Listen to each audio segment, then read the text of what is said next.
Hello पिलामाने good morning समस्त को good morning. पूर्व क्लास रे आमे सप्तम अध्यायर अभ्यासर समस्त प्रश्न उत्तर को डिस्कशन करथिले। आज आमे पढ़िबा अष्टम अध्याय। अष्टम अध्याय रे कोन अछि ना मौर्य साम्राज्यर उत्थान। तेबे मौर्य साम्राज्यर उत्थान विषय रे आज आमे पढ़िबा।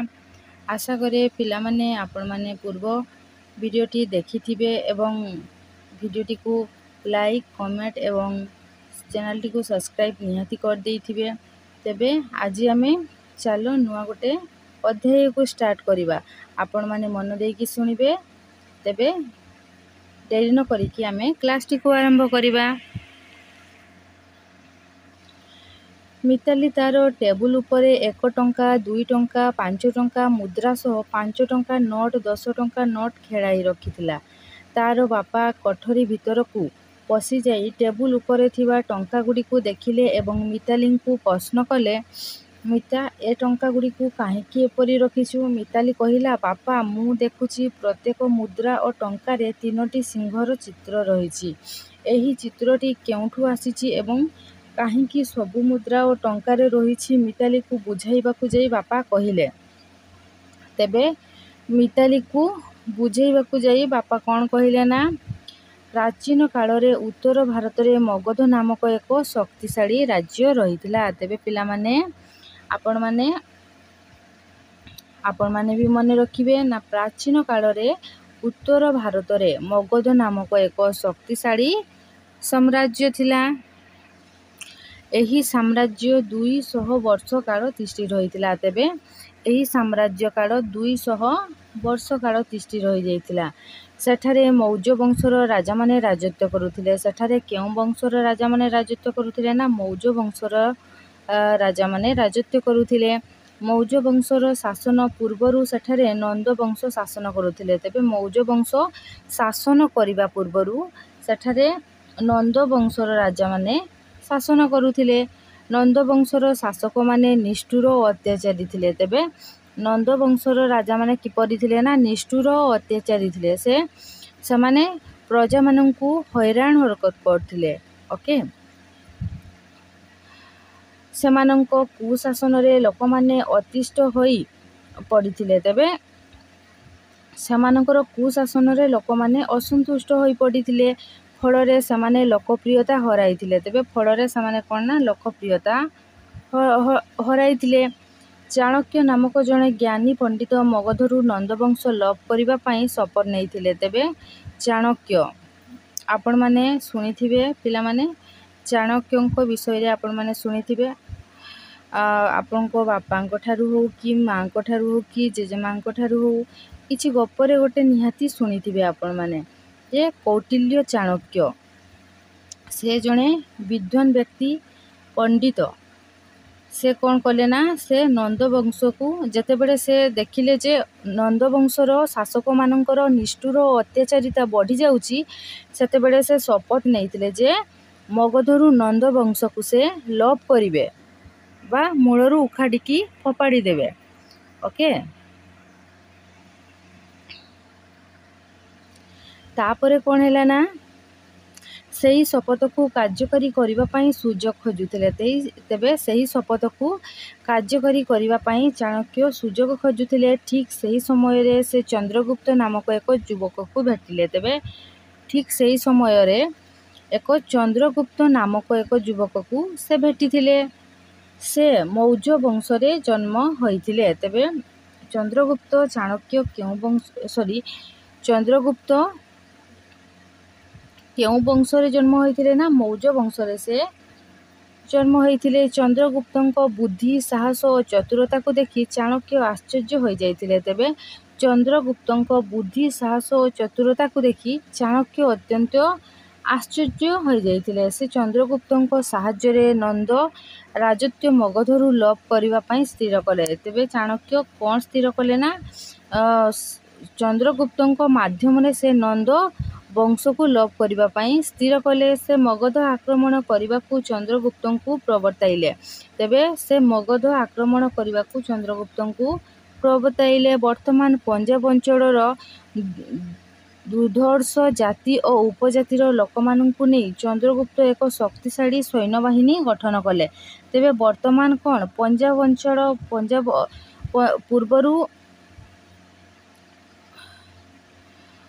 ପୂର୍ବରୁ କ'ଣ ନାଁ ଥିଲା ଜାଣିନି, କିନ୍ତୁ ବର୍ତ୍ତମାନର ନାଁ ହେଉଛି ପଞ୍ଜାବ ଅଞ୍ଚଳର ଦୁର୍ଦ୍ଧର୍ଷ ଜାତି ଓ ଉପଜାତି।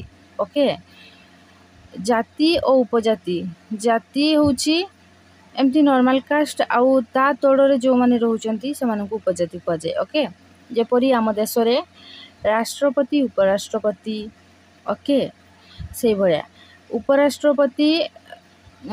ରାଷ୍ଟ୍ରପତିଙ୍କ ତଳ ଏବଂ ରାଷ୍ଟ୍ରପତି କ'ଣ ଉପରାଷ୍ଟ୍ରପତିଙ୍କଠୁ ସେ ଉପର ପଦରେ ରହୁଛନ୍ତି ନା, ସେଇଭଳିଆ ଜାତି ଓ ଉପଜାତି ନେଇକି ସେ କ'ଣ କଲେ ନା ଚନ୍ଦ୍ରଗୁପ୍ତ ଏକ ଶକ୍ତିଶାଳୀ ସୈନ୍ୟବାହିନୀ ଗଠନ କଲେ। ସେହି ସୈନ୍ୟବାହିନୀ ସାହାଯ୍ୟରେ ନନ୍ଦ ରାଜାଙ୍କୁ ପରାସ୍ତ କରି ମଗଧ ଅଧିକାର କଲେ ଓ ମୌର୍ଯ୍ୟ ବଂଶର ଶାସନ ପ୍ରତିଷ୍ଠା କରିଥିଲେ। ଓକେ, ଏହି ମୌର୍ଯ୍ୟ ସାମ୍ରାଜ୍ୟ ଓ ଶାସନ ସମ୍ବନ୍ଧୀୟ ସମସ୍ତ ତଥ୍ୟ ମେଗାସ୍ତିନିସ୍ ଦ୍ୱାରା ଲିଖିତ ଇଣ୍ଡିକା ଚାଣକ୍ୟଙ୍କ ଅର୍ଥଶାସ୍ତ୍ର ଗ୍ରନ୍ଥ ଓ ଅଶୋକଙ୍କ ଶିଳାଲେଖମାନଙ୍କରୁ ମିଳିପାରିଛି। ତେବେ ପିଲାମାନେ ମନେ ରଖିବ, ଭେରି ଭେରି ଇମ୍ପୋର୍ଟାଣ୍ଟ, ଏଇ ଯେଉଁ ନନ୍ଦବଂଶ କ'ଣ ଲୋପ ପାଇକି ମୌର୍ଯ୍ୟ ସାମ୍ରାଜ୍ୟ, ଓକେ, ମୌର୍ଯ୍ୟ ସାମ୍ରାଜ୍ୟ ଓ ଶାସନ ଯେଉଁ ପ୍ରତିଷ୍ଠା ହେଲା ସେ ବିଷୟରେ ଆମେ କେଉଁଠୁ ଜାଣିପାରିବା ନା ମେଗାସ୍ତିନିସ୍ଙ୍କ ଇଣ୍ଡିକା ଓ ଚାଣକ୍ୟଙ୍କ ଅର୍ଥଶାସ୍ତ୍ର ଓ ଅଶୋକଙ୍କ ଶିଳାଲେଖରୁ ଆମେ ଏହିସବୁ ବିଷୟରେ ଜାଣିପାରିବା। ନେକ୍ସଟ ପଏଣ୍ଟ ହେଉଛି ଚନ୍ଦ୍ରଗୁପ୍ତ ମୌର୍ଯ୍ୟ।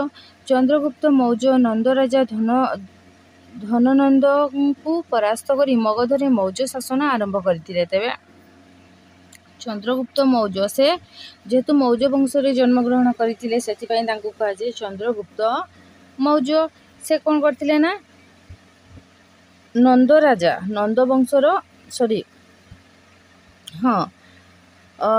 ରାଜା କିଏ ଥିଲେ ନା ଧନାନନ୍ଦ। ଓକେ, ଧନାନନ୍ଦ ତାଙ୍କୁ ସେ ପରାସ୍ତ କରି ମଗଧର ମୌର୍ଯ୍ୟ ଶାସନ ଆରମ୍ଭ କରିଥିଲେ। ଏହି ସମୟରେ ଆଲେକଜାଣ୍ଡାରଙ୍କ ସେନାପତି ସେଲ୍ୟୁକସ୍ ନିକ୍ତାର ଭାରତରେ ଗ୍ରୀକ୍ ଅଧିକୃତ ଅଞ୍ଚଳରେ ଶାସନ କରୁଥିଲେ। ତେବେ ଆଲେକଜାଣ୍ଡାର ସେହି ସମୟରେ କ'ଣ ନା ଆଲେକଜାଣ୍ଡାରଙ୍କ ସେନାପତି କିଏ ଥିଲେ ସେଲ୍ୟୁକସ୍ ନିକ୍ତାର ଭାରତର ଗ୍ରୀକ୍ ଅଧିକୃତ ଅଞ୍ଚଳରେ ସେ ଶାସନ କରୁଥିଲେ। ଚନ୍ଦ୍ରଗୁପ୍ତ ସେଲ୍ୟୁକସ୍ଙ୍କ ସହିତ ଯୁଦ୍ଧ କରି ତାଙ୍କୁ ପରାସ୍ତ କରିଥିଲେ। ଓକେ, ସେଲ୍ୟୁକସ୍କୁ ସେ ପରାସ୍ତ କରିଥିଲେ। ଯୁଦ୍ଧରେ ପରାସ୍ତ ହୋଇ ସେଲ୍ୟୁକସ୍ ଚନ୍ଦ୍ରଗୁପ୍ତଙ୍କ ସହିତ ସନ୍ଧି କରିଥିଲେ। ସନ୍ଧି ଅନୁଯାୟୀ ଗ୍ରୀକ୍ ଅଧିକୃତ ଆଫଗାନିସ୍ତାନ ଅର୍ଥାତ୍ କାବୁଲ, କାନ୍ଦାହାର ଓ ହେରାତ, ବେଲୁଚିସ୍ତାନ ପ୍ରଭୃତି ଭାରତର ଉତ୍ତର ପଶ୍ଚିମ ଅଞ୍ଚଳ ଚନ୍ଦ୍ରଗୁପ୍ତଙ୍କ ସାମ୍ରାଜ୍ୟରେ ମିଶି ଯାଇଥିଲା। ଫଳରେ ସେହି ଅଞ୍ଚଳରେ ଗ୍ରୀକ୍ ଶାସନର ଅବସାନ ଘଟିଲା।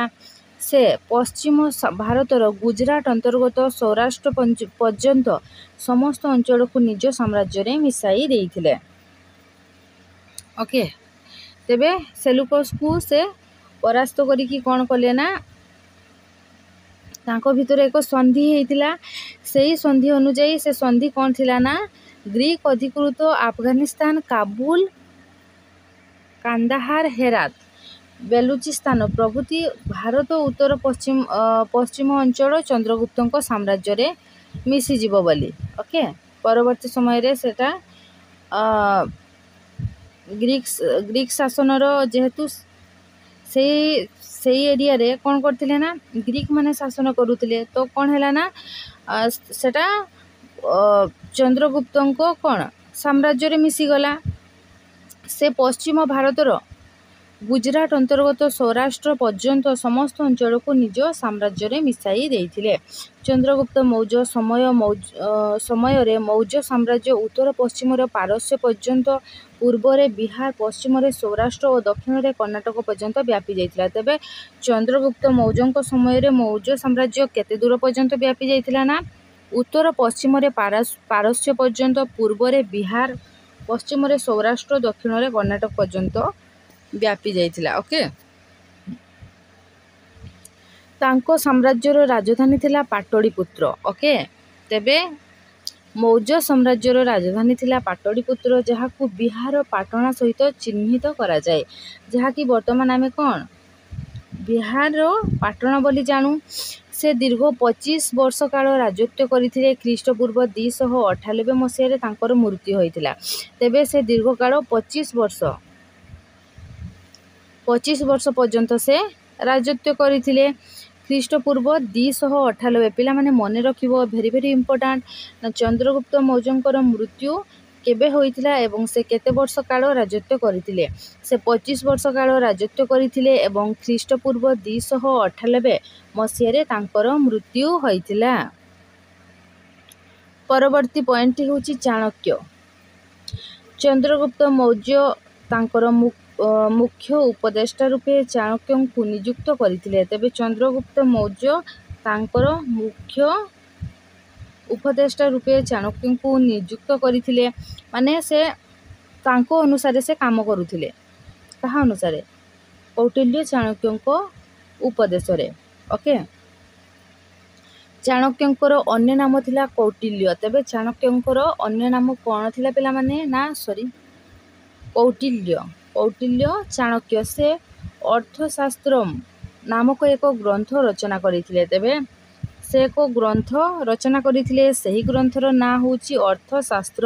ତେବେ ପିଲାମାନେ ମନେ ରଖିବ, କୌଟିଲ୍ୟ କେଉଁ ଗ୍ରନ୍ଥ ରଚନା କରିଥିଲେ? ଅର୍ଥଶାସ୍ତ୍ର କିମ୍ବା ଅର୍ଥଶାସ୍ତ୍ରମ୍ କିଏ ରଚନା କରିଥିଲେ? ଚାଣକ୍ୟ, କୌଟିଲ୍ୟ ଚାଣକ୍ୟ। ଓକେ, ପିଲାମାନେ ମନେ ରଖିବ। ଏହି ଗ୍ରନ୍ଥରେ ମୌର୍ଯ୍ୟ ସାମ୍ରାଜ୍ୟର ଶାସନ ପଦ୍ଧତି ଏବଂ ରାଜନୈତିକ, ସାମାଜିକ ଓ ଅର୍ଥନୈତିକ ବ୍ୟବସ୍ଥା ସମ୍ପର୍କରେ ବର୍ଣ୍ଣନା କରାଯାଇଛି। ଏହି ଗ୍ରନ୍ଥରେ କ'ଣ ସବୁ ଲେଖା ହୋଇଛି ନା ମୌର୍ଯ୍ୟ ସାମ୍ରାଜ୍ୟର ଶାସନ ପଦ୍ଧତି, ମୌର୍ଯ୍ୟ ସାମ୍ରାଜ୍ୟରେ କିପରି ଭାବରେ ଶାସନ ପଦ୍ଧତି ଥିଲା, ସେ କିପରି ଶାସନ କରୁଥିଲେ, ରାଜନୈତିକ ସ୍ଥିତି କ'ଣ ଥିଲା, ସାମାଜିକ ଅର୍ଥନୈତିକ ବ୍ୟବସ୍ଥା କିପରି ଥିଲା, ସେହି ସବୁ ବିଷୟରେ ଲେଖା ହେଇଛି। ନେକ୍ସଟ ପଏଣ୍ଟଟି ହେଉଛି ମେଗାସ୍ତିନିସ୍ ଗ୍ରୀକର ରାଜା ସେଲୁକସ୍। ଗ୍ରୀକର ରାଜା ସେଲୁକସ୍। ଓକେ, ସେଲୁକସ୍ ନିକ୍ତାରଙ୍କ ନିର୍ଦ୍ଦେଶରେ ଗ୍ରୀକର ରାଜଦୂତ ଭାବେ ମେଗାସ୍ତିନିସ୍ ଚନ୍ଦ୍ରଗୁପ୍ତ ମୌର୍ଯ୍ୟଙ୍କ ଦରବାରକୁ ଆସିଥିଲେ। ତେବେ ସେ କ'ଣ ହେଲା ନା ମେଗାସ୍ତିନିସ୍ ହେଉଛନ୍ତି ଗ୍ରୀକର ରାଜା ସେଲୁକସ୍ଙ୍କ ଜଣେ ରାଜଦୂତ। ଓକେ, ତାଙ୍କ ନିର୍ଦ୍ଦେଶରେ ସେ ଗ୍ରୀକର ରାଜଦୂତ ଭାବରେ ଚନ୍ଦ୍ରଗୁପ୍ତ ମୌର୍ଯ୍ୟଙ୍କ ଦରବାରକୁ ସେ ଆସିଥିଲେ। ସେ ମୌର୍ଯ୍ୟ ଦରବାରରେ ଦୀର୍ଘ 5 ବର୍ଷ କାଳ ରହିଥିଲେ। ତେବେ ମୌର୍ଯ୍ୟ ଦରବାରରେ ସେ 5 ବର୍ଷ କାଳ ରହିଥିଲେ। ଏହି ରହଣି ସମୟ ମଧ୍ୟରେ ସେ ଭାରତର ବହୁ ଅଞ୍ଚଳ ବୁଲି ଦେଖିଲେ। ତେବେ ଏହି ରହଣି ସମୟରେ ସେ ଭାରତର ବହୁ ଅଞ୍ଚଳ ବୁଲି ଦେଖିଲେ। ଭାରତ ସମ୍ବନ୍ଧରେ ସେ ଯେଉଁ ବିବରଣୀ ପୁସ୍ତକ ଲେଖିଲେ ତାହାର ନାଁ ହେଉଛି ଇଣ୍ଡିକା। ପିଲାମାନେ ମନେ ରଖିବ। ତେବେ ମେଗାସ୍ତିନିସ୍ କ'ଣ ଲେଖିଥିଲେ ନା କେଉଁ ପୁସ୍ତକ ଲେଖିଥିଲେ? ଇଣ୍ଡିକା। ଓକେ, ସେଥିରେ ମୌର୍ଯ୍ୟ ରାଜତ୍ୱ ଓ ଶାସନ ବ୍ୟବସ୍ଥା, ବିଶେଷ କରି ପୌର ଶାସନ ବିଷୟରେ ଅନେକ କଥା ବର୍ଣ୍ଣନା କରାଯାଇଛି। ତେବେ ସେଠାରେ କ'ଣ ଲେଖା ହେଇଛି ନା ମୌର୍ଯ୍ୟ ରାଜତ୍ୱ ଓ ଶାସନ ବ୍ୟବସ୍ଥା, ପୌର ଶାସନ ବିଷୟରେ ଅନେକ କଥା ବର୍ଣ୍ଣନା କରାଯାଇଛି। ଆହୁରି ମଧ୍ୟ ସେ ମୌର୍ଯ୍ୟ ରାଜପ୍ରସାଦ ଓ ପାଟଳିପୁତ୍ର ନଗରୀର ବର୍ଣ୍ଣନା କରିଛନ୍ତି। ଆଉ କ'ଣ ସେଠି ବର୍ଣ୍ଣନା କରିଛନ୍ତି ନା ମୌର୍ଯ୍ୟ ରାଜପ୍ରସାଦ ଏବଂ ପାଟଳିପୁତ୍ର ନଗରର ସେ ବର୍ଣ୍ଣନା କରିଛନ୍ତି। ନେକ୍ସଟ ପଏଣ୍ଟଟି ହେଉଛି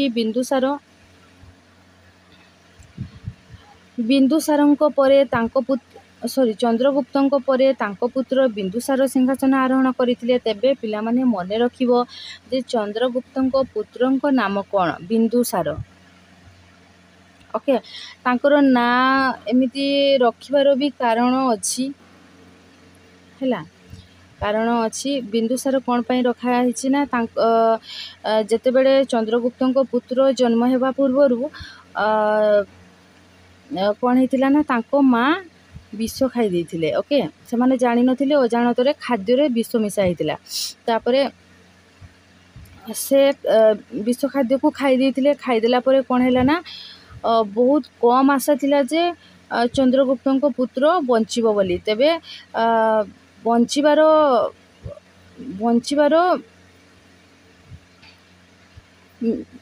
ଯିଏ ବଞ୍ଚେଇଛନ୍ତି ସେ ହେଉଛନ୍ତି କୌଟିଲ୍ୟ ଚାଣକ୍ୟ, ସେ ମେନ୍। ଓକେ, ସେ ବହୁତ କଷ୍ଟରେ ତାଙ୍କର ଯେତିକି ଜିନିଷ ମାନେ ଜୀବନ ଭିତରେ ଜାଣିବା ଭିତରେ ଯେତିକି ସେ ଯାହା ବି କିଛି ଜାଣିଛନ୍ତି ସବୁ କିଛି ଜିନିଷ ସେ ପ୍ରୟୋଗ କରିକି ତାଙ୍କୁ ବଞ୍ଚେଇଛନ୍ତି। ଓକେ, କିନ୍ତୁ ତାଙ୍କର ମାଆଙ୍କୁ ସେ ମାନେ ଚନ୍ଦ୍ରଗୁପ୍ତଙ୍କ ସ୍ତ୍ରୀକୁ ବଞ୍ଚେଇ ପାରିଲେନି। ସେ ମୃତ୍ୟୁବରଣ କରିଥିଲେ ଏବଂ ତାଙ୍କର ପୁତ୍ରକୁ ସେ ବଞ୍ଚେଇଲେ। ଓକେ, ସେ ଯେହେତୁ ବିଶ୍ୱରୁ ସୃଷ୍ଟି ହେଇଛି, ଓକେ, ବିଶ୍ୱରୁ ସୃଷ୍ଟି ହେଇଛନ୍ତି କି ଗୋଟେ ଏତେ ବଡ଼ ସମସ୍ୟା ମାନେ ବଞ୍ଚିବାର ଆଶା ବହୁତ କମ୍ ଥିଲା। ଓକେ, ବଞ୍ଚିବାର ଆଶା ବହୁତ କମ୍ ଥିଲା। କହିତେ ଗଲେ ସେ ବିଶ୍ୱରୁ ଯେହେତୁ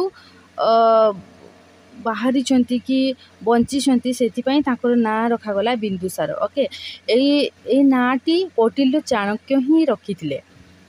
ଓକେ, ଯିଏକି ଚନ୍ଦ୍ରଗୁପ୍ତଙ୍କ ମୁଖ୍ୟ ନିର୍ଦ୍ଦେଶକ। ହଉ, ସେ ଜଣେ ପରାକ୍ରମଶାଳୀ ସମ୍ରାଟ ଥିଲେ। ପିତାଙ୍କ ବିଶାଳ ସାମ୍ରାଜ୍ୟକୁ ଦକ୍ଷତାର ସହିତ ଶାସନ କରିଥିଲେ। ତେବେ ସେ ମଧ୍ୟ ତାଙ୍କ ପିତାଙ୍କ ଭଳି କ'ଣ ନା ପରାକ୍ରମଶାଳୀ ଥିଲେ ସମ୍ରାଟ। ଓକେ, ତାପରେ ଗ୍ରୀକ୍ ମାନେ ତାଙ୍କୁ ଅମିତ୍ରଘାତ ଉପାଧି ଦେଇଥିଲେ। ତେବେ ତାଙ୍କର ମିତ୍ରମାନେ ତାଙ୍କୁ କ'ଣ କହୁଥିଲେ ନା ଅମିତ୍ରଘାତ ବୋଲି କହୁଥିଲେ, ସେ ଉପାଧି ଦେଇଥିଲେ। ସେ ତାଙ୍କ ରାଜତ୍ୱ କାଳ ମଧ୍ୟରେ 16 ଜଣ ରାଜାଙ୍କୁ ପରାସ୍ତ କରି ସେମାନଙ୍କ ରାଜ୍ୟକୁ ମୌର୍ଯ୍ୟ ସାମ୍ରାଜ୍ୟରେ ମିଶାଇ ଦେଇଥିଲେ। ତେବେ ସେ ତାଙ୍କ ରାଜତ୍ୱ କାଳରେ 16 ଜଣ ରାଜାଙ୍କୁ ପରାସ୍ତ କରିଥିଲେ ଏବଂ ସେମାନଙ୍କ ରାଜ୍ୟକୁ ଅର୍ଥାତ୍ ସେଇ 16 ଜଣ ରାଜାଙ୍କର ରାଜ୍ୟକୁ ତାଙ୍କ ରାଜ୍ୟରେ ଅର୍ଥାତ୍ ମୌର୍ଯ୍ୟ ସାମ୍ରାଜ୍ୟରେ ମିଶାଇ ଦେଇଥିଲେ। ଓକେ, ପିଲାମାନେ ପରବର୍ତ୍ତୀ କ୍ଲାସ୍ରେ ଆମେ ଅଶୋକଙ୍କ ବିଷୟରେ ପଢ଼ିବା। ମୁଁ ଯେତିକି ବି ଆପଣମାନଙ୍କୁ ଏବେ ପଢ଼େଇଲି ଆପଣମାନେ ବୁଝିପାରିଥିବେ, ମୁଁ ଏହା ଆଶା କରେ। ଯଦି ଆପଣଙ୍କ ମନରେ କିଛି ବି ଡାଉଟ୍ ଥିବ ପିଲାମାନେ, ଆପଣମାନେ ନିହାତି କମେଣ୍ଟ ବକ୍ସରେ ମୋତେ କମେଣ୍ଟ କରିକି ଜଣାଇବେ ଏବଂ এই ଭିଡ଼ିଓଟିକୁ ଲାଇକ୍, ସେୟାର, କମେଣ୍ଟ ଏବଂ ଏହି ଚ୍ୟାନେଲଟିକୁ ସବସ୍କ୍ରାଇବ୍ କରିନେବେ। ଆପଣମାନେ ପିଲାମାନେ ମୁଁ ଦେଖୁଛି ଆପଣ ଦେଖୁଛନ୍ତି ସତ, କିନ୍ତୁ ଭିଡ଼ିଓଟିକୁ ସବସ୍କ୍ରାଇବ୍ କରୁନାହାନ୍ତି, ଲାଇକ୍ ବି କରୁନାହାନ୍ତି କି କମେଣ୍ଟ ବି କରୁନାହାନ୍ତି। ମୁଁ ଆପଣମାନଙ୍କ ପାଇଁ ଏତିକି ପରିଶ୍ରମ କରୁଛି। ଆଟଲିଷ୍ଟ ମୋତେ ତ ଟିକେ ଖୁସି ମିଳିବ ଯେ ହଁ ପିଲାମାନେ ବୁଝିପାରୁଛନ୍ତି, ମୁଁ ଜାଣିପାରିବି ପିଲାମାନେ ବୁଝିପାରୁଛନ୍ତି କି ନାହିଁ। ଆପଣମାନେ କମେଣ୍ଟ କରୁନାହାନ୍ତି କି ଲାଇକ୍ କରୁନାହାନ୍ତି କି ଚ୍ୟାନେଲକୁ ସବସ୍କ୍ରାଇବ୍ କରୁନାହାନ୍ତି, ମୁଁ କେମିତି ଜାଣିବି ପିଲାମାନେ? ଯଦି ମୋର କେଉଁଠି ତ୍ରୁଟି ରହୁଛି, ଦେଖନ୍ତୁ ପିଲାମାନେ, ମଣିଷ ମାତ୍ରକେ ଭୁଲ। ସେ ମଣିଷ ବଡ଼ ହେଉନା କାହିଁକି, ଛୋଟ ହେଉନା କାହିଁକି, ମଣିଷ ମାତ୍ରକେ ଭୁଲ। ଓକେ, ମୁଁ ବି ମଧ୍ୟ ଆପଣଙ୍କ ଭଳିଆ ଗୋଟେ ସାଧାରଣ ମଣିଷ, ମୋର ବି ଭୁଲ ହେବ, କିନ୍ତୁ ତ୍ରୁଟିଟା ମୁଁ ସେତେବେଳେ ସୁଧାରିବି ଯେତେବେଳେ ଆପଣମାନେ କହିବେ। ଓକେ, ଯଦି ମୋର କେଉଁଠି ତ୍ରୁଟି ରହିଥିବ, ଭୁଲ ରହିଥିବ, ଆପଣମାନେ ମୋତେ କହିବେ। ମୁଁ ମଧ୍ୟ ଗୋଟେ ସାଧାରଣ ମଣିଷ। ତ ପିଲାମାନେ ମୁଁ ଆଶା କରେ ଆପଣମାନଙ୍କୁ ଏଇ ଭିଡ଼ିଓଟି ଭଲ ଲାଗିଥିବ। ତେବେ ଆଉ ଥରେ କହି ରଖୁଛି, ଆପଣମାନଙ୍କୁ ଏହି ଭିଡ଼ିଓଟି ଯଦି ଭଲ ଲାଗିଥିବ ତେବେ ଏହି ଭିଡ଼ିଓଟିକୁ ଲାଇକ୍, ସେୟାର, କମେଣ୍ଟ ଏବଂ ଏହି ଚ୍ୟାନେଲକୁ ସବସ୍କ୍ରାଇବ୍ କରିବା ପାଇଁ ଜମା ଭୁଲିବାନି। ତେବେ ପରବର୍ତ୍ତୀ କ୍ଲାସ୍ରେ ଆମେ କ'ଣ ପଢ଼ିବା ପିଲାମାନେ ନା ଅଶୋକଙ୍କ ବିଷୟରେ ଆମେ ପଢ଼ିବା। ଓକେ, ତେବେ ରହୁଛି ପିଲାମାନେ। Thank you. ଜୟ ଜଗନ୍ନାଥ। Love you all.